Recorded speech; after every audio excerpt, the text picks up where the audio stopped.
who knows all about that. Let's speak to the king of Inkland, King Body Art, the extreme Inkite. Welcome to the show. Body art's fine because I'm covered in body art. That's how I see it personally. Now, body art, welcome to the show. Well, welcome to go to the show. I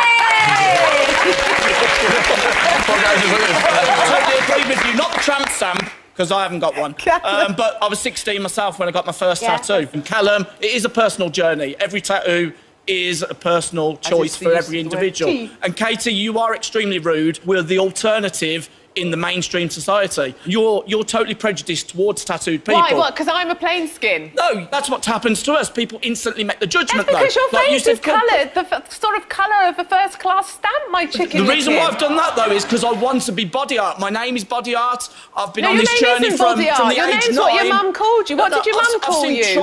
What did your mum call you? Bart is B, art, capital B, capital A for art. Did your mum because I'm being art in my life. I changed my name legally. What did your mum? And the reason, Katie, you're not listening as per normal. I changed my name to Body Art. I'm asking you a straight question. What's your name? You can't tell me your birth name. I've got lots of different tattoo work on my body, and it's just people like yourself, Katie, that just don't like them, basically. I think she likes them. She's just trying to wind us up. I totally disagree with that. The only thing you can do to stand out in life is colour your whole face in. That just makes you a kid with a crayon book. If one of your children... He's an artist. If one of your children was to go off to college at 18 and came back for their holidays... looking like body art. They wouldn't be coming in my house. What would you do? Would you disown them? Yeah, they wouldn't be coming in my house. Okay, especially not if they turned up. the same person underneath. They're your child, you know, that you brought up. If they changed their name like you did, I'd feel very offended. Regardless of changing the name, it's their lifestyle choice. I wouldn't let them in my house. I have excuses all over the place, like I've got big bones. Yeah. And they haven't. Yeah, but people have different metabolisms, that's what I'm saying. Well, if your metabolism is really slow, then maybe you need to shove less in this end so that you don't get fat. No, I'm going to answer. I am going to answer if we let me answer, of course. And the thing I would say is, you know, there are hard things that are said. I wasn't the biggest fan of your sister on Celebrity Big Brother, and I was a massive supporter of Jim Davison. I suppose as adversaries, you have to pick your sides. Absolutely. And I was always Team Jim. 15 A's, 24 C's, 7 B's. Now we have the rules of parenting, and for me, AP, attachment parenting, is just one step away from CRAP, crap parenting. And I think it's really important that we recognise that we do have children, but we are the parents. But Katie, you come on here to be controversial. You've spoken for quite a long time, Peaches, so I'm just going to speak for a moment. Your shot for the minute. We've got to let her talk. But literally... The Europeans themselves are committing crimes, that there's no room, that they are an economic burden. All of these kind of things are myths and fables and hysteria and hate and prejudice that the likes of Katie and the far right are very, very happy to peddle. Katie, surely you must agree with that in some sense. You can't believe that all immigrants are criminals and rapists. They're no worse than anybody else, surely. I think there's no way, there's no chance I'll ever agree with a single word that comes out of Mo's little face. You know, ultimately, what he loves to do is sling a label around: xenophobe, far right, Islamophobe. Get ready for it, because he loves to label people. I'm not from the far right. You know what? If the label sticks, wear it, Katie. If the label sticks, wear it. Do you mind? Do you mind, Mo? You can throw labels all you want, but they mean nothing to me. I'm a hard-working British taxpayer, and taxpayers do not want to fund migrants who are coming to our countries and show no gratitude whatsoever for the fact that we have welcomed them in. We had a situation on New Year's Eve where 500 women were assaulted in one way or another, and the police said, do you know what, the evening passed off calmly, the evening passed off well. This whole idea we have to repress bad stories about migrants, and we can only speak about them in terms of kind of ultimate welcome, and we can only speak about migrants with reverence. I don't buy into that one jot. And just because, as Mo says, women are attacked in the UK doesn't make it right. More rapes do not make it right. They make those rapes wrong, but they make rapes by migrants even worse. But a guy raping a 10-year-old and saying it was because he hadn't had sex for 4 months. Are you really defending that, Mo Anza? Because you should be ashamed. Do you believe that immigrants are more likely to commit criminal acts than natives? Is that what you're saying? Absolutely, I'm saying that. It's shown to be true in the statistics. I think culturally the two don't map together. They have no respect for white women whatsoever. They do not have respect for me. I'm a dirty Kafir as far as they're concerned. They call me a whore and they'd be happy to use me at their will. And I don't want myself nor my daughters exposed to those type of gentlemen. And gentlemen they are not. I assume you've got some response Katie, to that, I'm the son of... He Katie, has nothing. He has nothing I'm but the labels. son of... I'm the... Katie, don't shout over the top, dear. Have some respect. This is the British democratic values and liberal values, Katie. Katie, at the end of the day, I'm British, I'm a Muslim, I'm the son of an immigrant, I'm married to an immigrant, my father's an immigrant. I won't keep on going on about immigration. That's fantastic. Katie, the kind of hate and hysteria that you peddle Do you want an award is the for kind being a of stuff Muslim, Mo? that gets people... The kind of hate and hysteria that you peddle is the kind of stuff that gets you sacked from your column, all right? The kind of hate and hysteria that you peddle is the kind of stuff that gets you chucked off this morning. Katie, the point is that people won't listen to you anymore. You don't have a credible voice. You have far more... Well, whether you've been sacked or not, the point is you don't work for them anymore, Katie, right? Mo, Katie, I'd just like to ask Katie... Katie's an extremist. Mo, let me just ask Katie a question. She's made it very clear that she doesn't want immigrants coming across to the UK. What I would ask is, because there was a UN report, it was just over a year ago, but things haven't changed so much in terms of age groups, that more than 50% of immigrants, refugees around the world are aged under 18, that almost 40% of them are under 11. You've got children. Surely you must think that it's a good idea to help children, and there's a large percentage of them who need help and need protecting from war zones, from threats to their lives. Of course, and you can put your violin away now, but frankly, I think what's really important is that we send financial aid to Syria in order to try and keep people in location. We look after them in location and they can return to the country that they love. I don't think leaving the country that you love in order to make a perilous journey across the Med is the right solution. I would never put my child in an inflatable with without a life jacket, or a life jacket that doesn't work. Katie, World War II, when Britain's children were in danger, we sent them. If you talk over me, Mo, I'm going to talk over you. No, this is Neil in the studio. Katie, I just want to pick up on a point that you said. Over you too, then. I would just like to pick up on a point that you said, please. You're talking about children. In World War II, Britain evacuated its children from the cities to the countryside. It considered them to be in mortal danger. They didn't say, oh, let's send them some aid and they'll be OK. Surely you must understand that moving children to safety is important.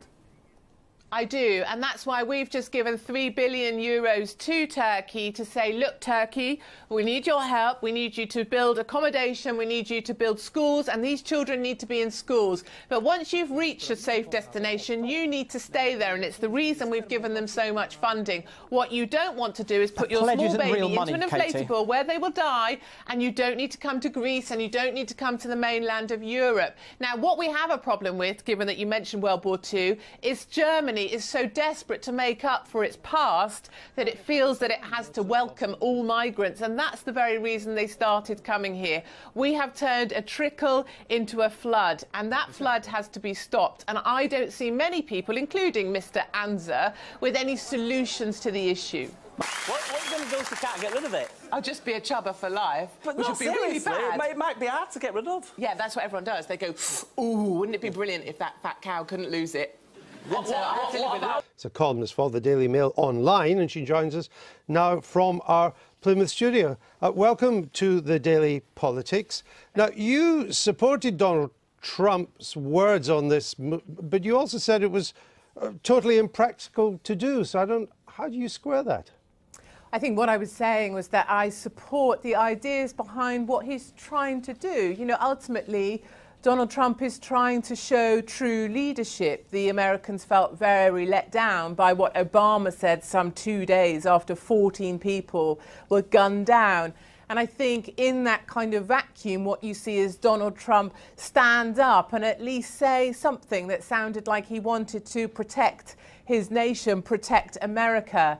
And that's what I stand behind, is we need strong leadership at these times. And I'm actually personally a little tired of your BBC bias, which of course keeps telling us that most people support banning Trump from the UK, whereas actually it's only 500,000 people clicking on a mouse. When did I say most people are in favour of banning? Well, you went through a long list, didn't you, of Boris Johnson, people clicking on a petition. Yeah, but when did I say most figures. British people? I have no evidence well, let's for talk the about views of the most people British people. So let's come back, instead of saying things about me which aren't true, let's come back to what you say. So let me ask you this. Hold on, I asked the question, so let me ask you this. You said that what Mr. Trump said is, quote, a lot of hot air. Why is that showing leadership? How is hot air leadership? Because sometimes, in times of real difficulty, in times of fear, what you want from your leadership is to say, we are not going to tolerate this. We are going to protect our country. And that's what Donald Trump has done. And actually, if you look around you outside of the bubble that you guys are in, actually, people are fearful. I work with people in London that ring their families on a daily basis to check they're OK. My family aren't that keen on me going to London right now. My friends won't go there. Paris has taken a 50% cut in its tourism trade. I think what we see is there is fear on the streets. We may not want to acknowledge it, and you may want to talk about that petition, but then why don't we talk about the other petition of 400,000 signatures, which people say, let's stop migration while we think about how we're going to protect our country. And one of the things that really annoys me, of course, is our Muslim community do not stand up and separate themselves enough, for my liking, from the very fearful acts of terrorism that are right here on our shores. But there have been Muslim demonstrations against what's been happening in their name. There have been Muslim leaders who've stood out and talked about it and condemned what they've been doing. You seem to keep on setting a test for them that they have to meet all the time. They're not required to do that, are they?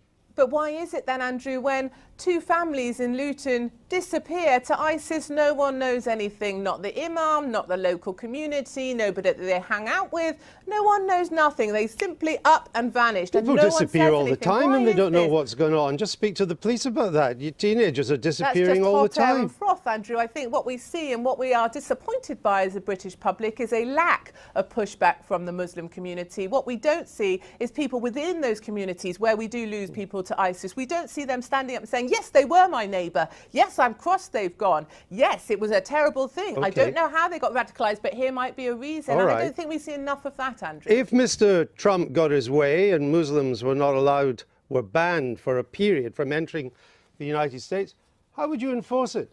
How would you know who was a Muslim and who wasn't? I've been very clear on my article on the Daily Mail Online. You can't enforce that sort of thing. You don't have religion announced on your passport. I said myself, what we're going to do, stay there and, eat a hot dog and sing Glory, Glory, Hallelujah. Your definition of true leadership is to propose something that's totally impractical. No, my definition of true leadership is be able to stand up and say, we're not going to tolerate that. And propose something that you admit cannot be implemented. Of course, you can knock the specifics, but actually what he's trying to do is that was the specific. That was the one thing he proposed. And you've now admitting it could not be implemented, correct? Andrew, he has got millions of supporters in the US. That's not what I'm asking you. His poll ratings have just risen. And I think if you ask the British public, there's a lot of people behind the kind of sentiment that Donald Trump is expressing, is that we will not tolerate being taken over by forces that make us fearful to live in our own country. And his answer to that, a man who would be president and leader of the free world, is to propose something that even you, his greatest British supporter, admits is totally impractical. I never claimed to be Trump's greatest British supporter. No, what I will do, you are calling me that, Andrew, and I will call you a number of names in return, but I'm better than that. So instead, I'm going to stand up for British people who do have some strength of agreement with Trump's sentiment, who are clicking on an alternative petition, Andrew, which the BBC aren't speaking about, which says they do not want any more immigration into the UK until we can control the fear we feel in our own towns and cities. From what we know of British public opinion on this issue, the latest polls suggest about 2/3 of British people don't agree with Mr. Trump.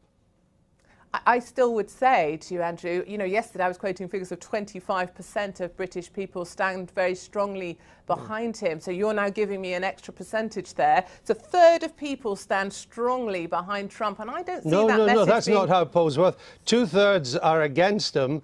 A smaller percentage don't know, and a smaller percentage are in favour of him. It's not 2/3, 1/3. That's not how polls work. Just before the general election, your polls told us it was neck and neck, that absolutely we didn't know who was going to be in number 10. Sorry, we don't. The BBC doesn't have polls, Katie Hopkins. I mean, I know you don't like us very much. BBC doesn't have polls. The one poll it did have actually got the election spot on.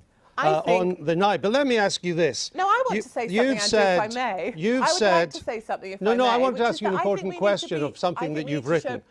You've said that we've gone too far in regards to the Muslim population and, quote, we've lost control of vast swathes of our country. Where are these vast swathes?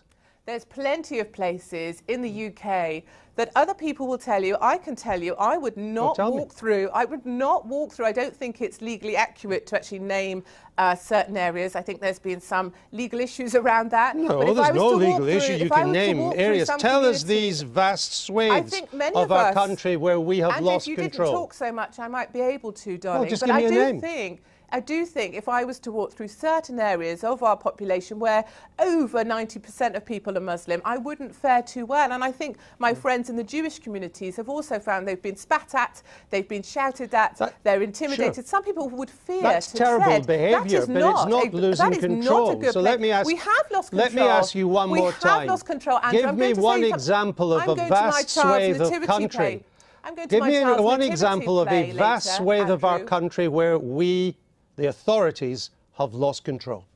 I know those places exist, Andrew. Later on, I'm going to my child's nativity play. Do you know what? I'm proud that my school has one because so many don't. So, these days, all we can have is multi-faith assemblies, and that's not something I'm proud of. You can't, in other words, you can't tell me, and so you'll talk about your child's nativity play. I welcome the Daily Politics to follow me as I go through some of the areas where I will be spat at, I will be shouted at, I will be told, we can't follow you unless you tell us where they are. No, come with me, Andrew. I invite your camera crews to come with me and see who tells me to cover up my hair, cover up my face. I mean, I can see that might be an advantage. I'm welcoming you, Andrew. Join with me. I still think a large percentage of our population stand behind Donald Trump, and I don't think the BBC are giving that enough airtime. OK, Katie Hopkins, thank you very much. Well, she's the one speaking, and she's saying that you've just called her lazy, you've said that she's fat, she's unhappy, and she's trying to explain herself. She said, I'm this weight, I am happy, so why don't you deal with her rather than the crowd? Because it's interesting to me that we're celebrating the wrong things in this society. No, we're not celebrating. But I don't believe you can be fat and happy. I think I should be going to win. I think you guys are in for a big surprise, which I'm quite excited about. I think we've seen a very similar thing here in the UK with Brexit. We saw a lot of the liberal press kind of sneering at Brexiteers. We saw a lot of the sneering that we see from the Clinton News Network, and I think it's something we That's CNN. You're calling us the Clinton News Network. That's exactly correct. Why? Why do you call us the Clinton News Network? Because when we prominently featured a Florida poll that showed Donald Trump had a couple of points lead. And earlier on this evening on Twitter, you were telling me, Hillary Clinton has a 12-point lead, and now you're having to look at Florida polls showing a 2-point lead. But those are two different. Very hard for you. They're entirely different things. One is a national poll that showed she had. One poll that showed she had a 12-point lead, others show a 9-point lead. Nationally, she's been ahead for weeks. I think we're all very bored of the polls. I think none of us need to take any notice of them whatsoever. We learned that in the UK with Brexit. We learned it indeed with our general election. What I will say, having sat in the Republican convention in Cleveland and watched your news network, it is entirely biased, I think, in coverage. And I think Trump's doing a great job. And I think what we saw today from him opening that hotel was because you keep making these accusations, and quite frankly, you cannot back them up. Because you just said, I'll just give you an example straight. Not in airtime, not in how often. I will give you an example straight off the bat of what you just said. No, I won't let you finish because I want to answer your question. You said I can't back them up. You can't go ahead and back them up then, because I've worked here 18 years and I can tell you nothing but balance. So you were just saying how Trump really struggles with women. You guys seem to love to present us women, and I am vaguely a woman, as victims. I don't see myself as a victim. Many women, hard-working women, don't see themselves as victims. And we could also look at other polls that say 70% of individuals find Clinton to be utterly distasteful. I find her abhorrent to look at. Her little smile there does nothing for me. So as Katie Hopkins, nobody's saying like everybody loves Hillary Clinton. Well, I think you just did. Women, you said women love Hillary. Women do not love Hillary Clinton. I never said that. You're literally misquoting me. Tell me your quote. I gave you a poll where she had a 12-point advantage over Donald Trump with the female. They really are meaningless. Move on from polls. I'm bored of your polls. Okay, but you just quoted something I said that was completely factually incorrect. Tell me the correct quote. That women love Hillary Clinton? Oh, wrong word there. Clinton. When did I say You that? love Clinton, remember, not Trump. This conversation is actually going completely off the rails because it seems like we've just entered a post-fact world where no matter what we say to you, you will actually deny facts and then fabricate quotes and put them in my mouth. I think where we now sit in politics is in a world of post-truth politics where we surround ourselves with the truth that we want to hear. People enter an echo chamber and hear the stuff they said back to them that they want to hear, which is why people that support Clinton listen to you and why people that support Trump might listen to me or Fox, for example. Anyway, do ask me some questions you want to ask. Sure, let's talk about Brexit because, no, first let me ask you about your support for Donald Trump. What is it about the things that he says? Why do you support Donald Trump? Because you're sitting here in Britain.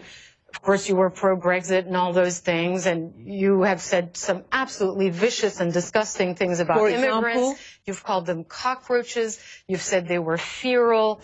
You've said suicidal inmates should just go ahead and kill themselves. I think we should turn back the boat. People with dementia are blocking beds.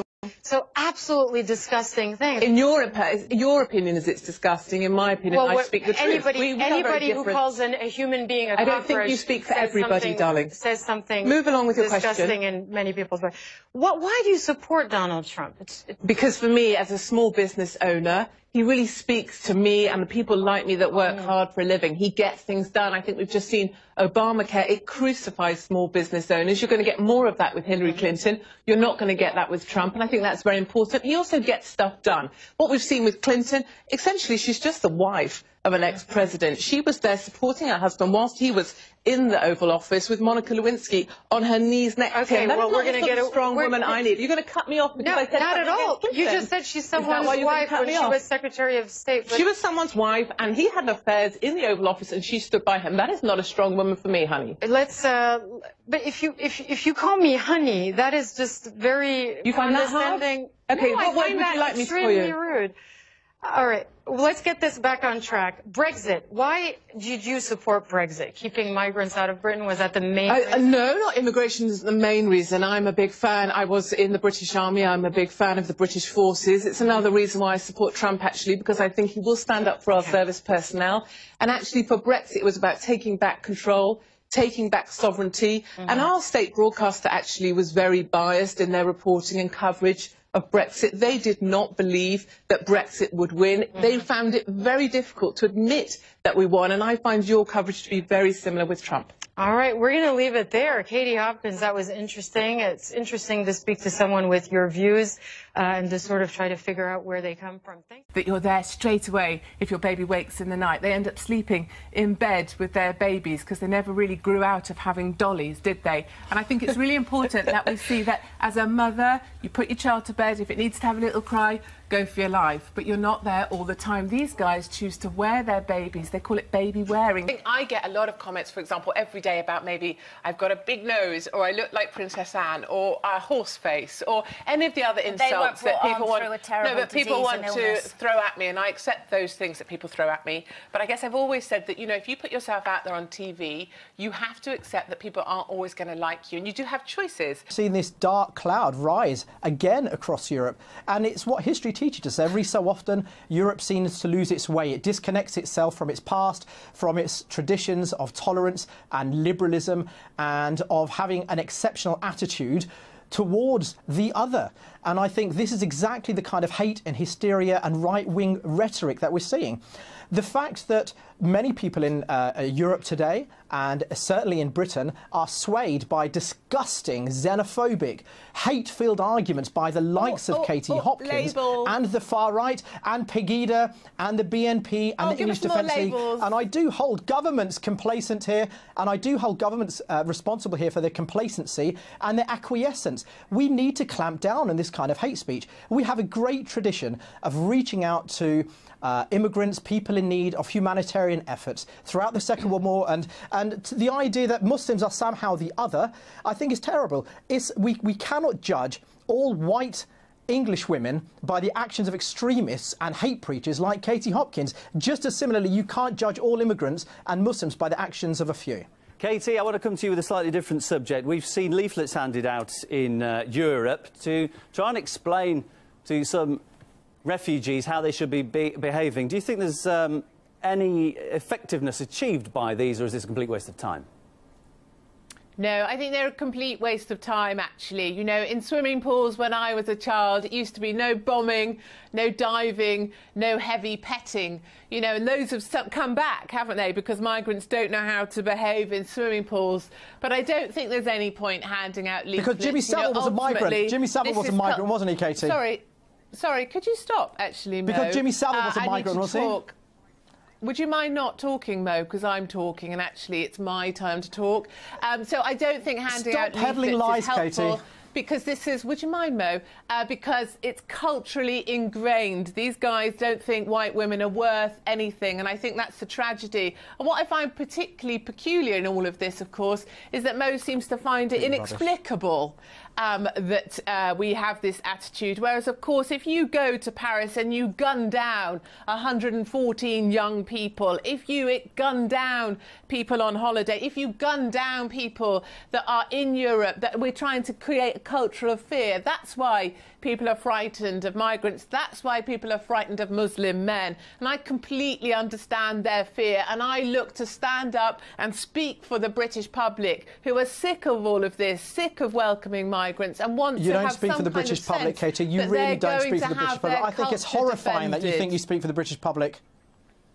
Katie, it's horrifying that you think you speak for the British public. Over and over again, we find that your views are complete anathema.